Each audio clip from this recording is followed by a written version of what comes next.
Hey, this is Aristotle from Destrophy, and you are watching MPJ.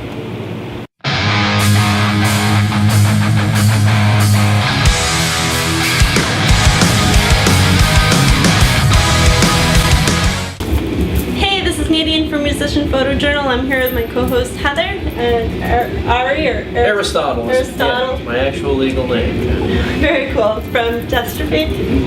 Thanks for joining us today. I know you guys are out with OTEP today. Right. And you guys, the tour started I think the end of May there. Yeah, 31st I think was the first show. And then it runs through I think the first or second week in July 7th is our last day. And your latest album, Cry Havoc. That's it. Very cool album too, by the way. It came out just not too long ago in April. Yep. Can you explain a little bit about the title, where you got that from? Sure.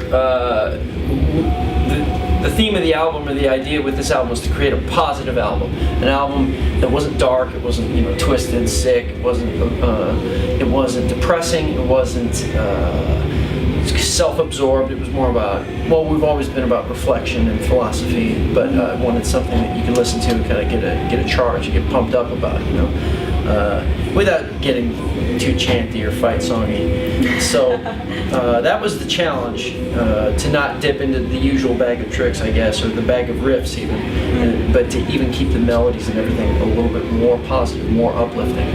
And when that song, that riff kind of came out, it just had a good charging feel, and one of the things that's influenced me in terms of being very inspiring stories, the Spartan stand at Thermopylae in Greece, and they made the 300 movie out of it. Right. And so yeah, I just basically sang about that. I mean, when I was younger, I can't remember. I think when I was like 13, we got to go see the place, Thermopylae there. That made a big impression on me. I just wanted something that was kind of a bit of a battle cry, and metaphorically, the whole album certainly about standing up for what you believe in and being who you are, and not so much just. There was kind of a weird dichotomy with the Spartans. It was about falling in line and being part of this unit, but also being, very unique in that these people were willing to die to protect their civilization, their way of life. Right. And so that kind of sets the tone for the album, I guess. So can you tell us a bit about the album cover art for it? What's the symbolism there? Oh, right. From Colin from Rain's Song Design, I believe it was, in London, or England. And we worked with, we wanted somebody else to do the cover. I'd been so involved, I'm always so involved with the concept and the art.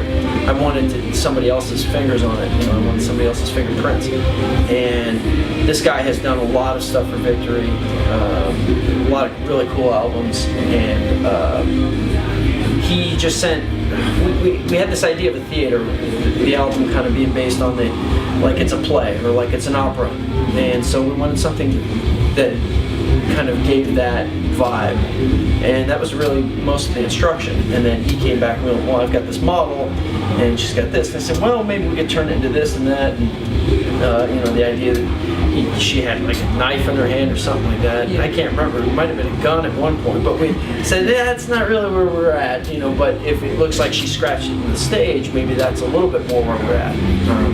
Something, one step beyond performance. I mean, that's obviously, you shouldn't do that, but she did. And yeah, that's kind of the concept of the album.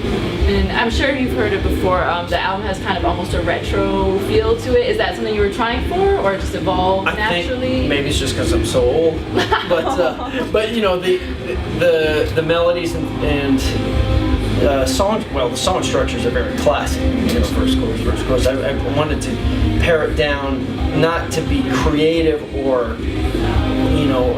play with the formula so much. I wanted it to be about the lyrics and the meaning, and for the songs to flow. I didn't want to jar people with like, whoa, this is a new, a weird riff, or this is I didn't expect the song to go that way. I wanted it to be very linear and very.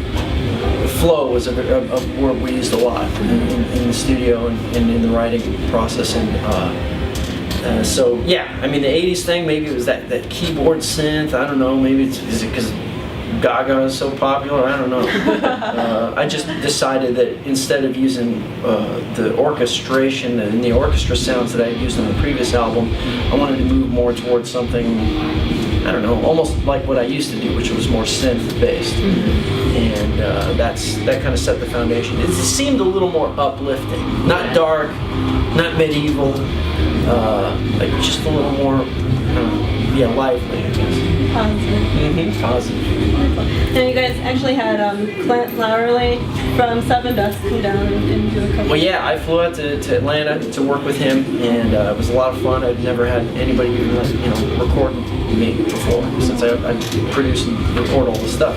Right. So that was a great experience, and he gave me a lot of insight into songwriting and some, I wouldn't call them tricks, but just obvious things you don't maybe necessarily think about when you're writing a song. Where the pre-chorus should be, and how to set it up so that things would flow. He really helped with that. And it was great. Great to meet him, great guy. I hope we get to play with his band someday. I Empire, really cool band. Yeah, Seven Dust is really good. Couple of Oh yeah. Of course, huge Seven Dust fan. It's funny when we were working on the song. I mean, an earlier version when he and I were working on it, I've never had one of my songs sound so much like Seven Dust. I was like, oh man, that sounds like a new Seven Dust track. But yeah, I ended up kind of reforming it a little bit back, more in keeping with the album. But it was, I always endeavored to sound more like Seven Dust because that's one of my favorite bands. So it's fun to get that experience.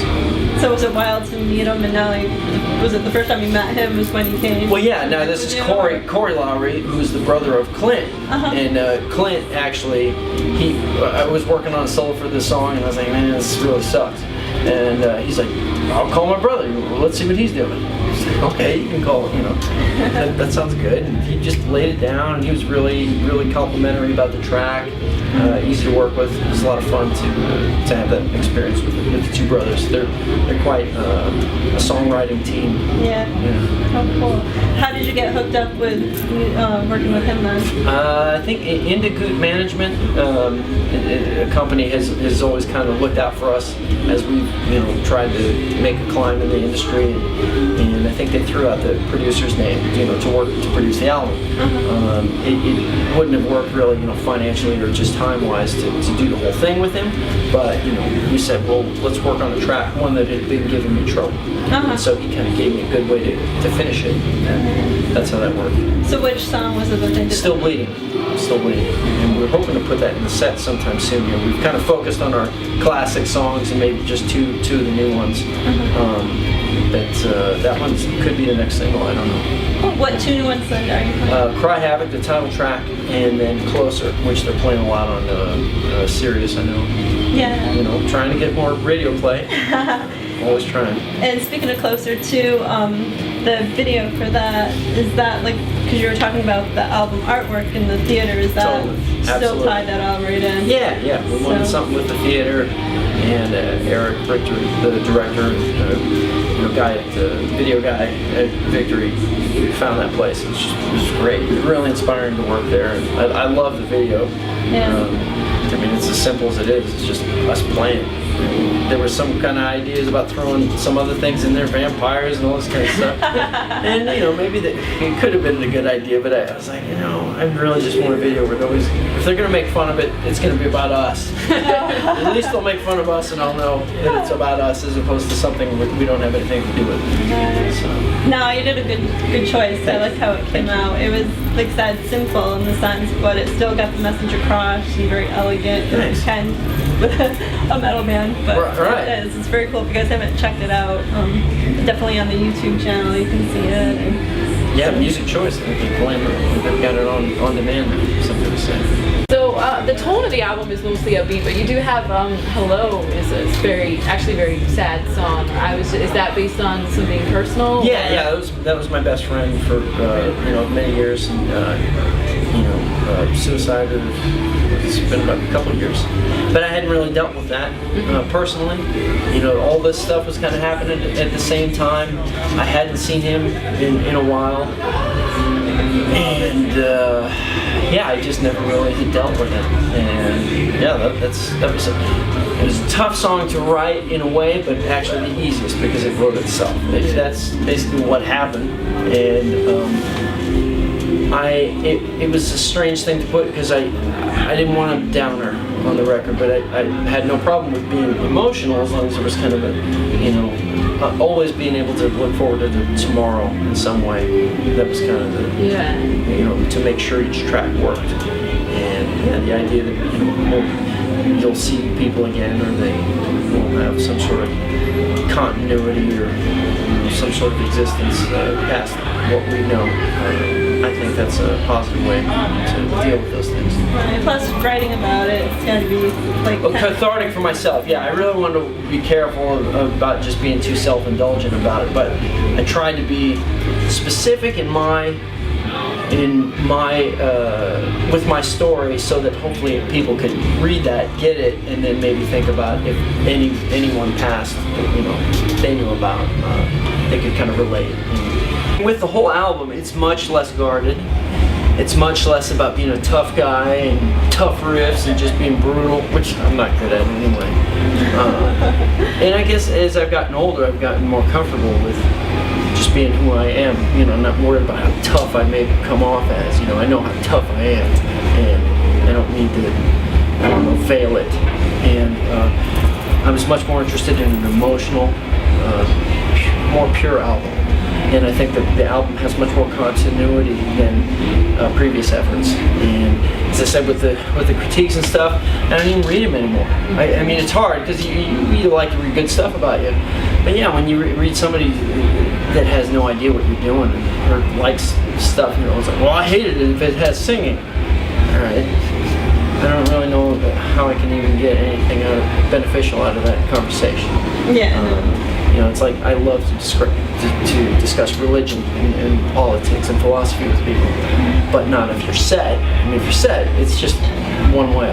Yeah. And for myself, I love to be open to learn new things about myself by talking with other people. Right. But that's a whole other experience, I guess. Right, because you challenge them and they challenge you, and out of it you might think of something you never thought. Exactly. You both figure something out. That's exciting. That's a great human interaction. I mean, otherwise you're just kind of vomiting on somebody. Yeah. Nobody likes that. So I was just very curious about the origins of the band name. What is the meaning? Destrophy was the Greek word that it came from. My Greek high school history teacher, I asked him to come up with some stuff, since we're both Greek, they kind of had a little bit of the, represent patriotism. So, it's like something that's distorted, twisted, or not doing what it's supposed to be doing, or not a person that's not doing what they're supposed to be doing. Well, thank you very much for joining us today. Thank you for having me. It was great to have you talk to us. Next time we'll have to get more into philosophy. I would love to, yeah. If you guys want any email questions or anything like that, I'm always up for that. Obviously, I like to talk. I'm not shy. Once again, it is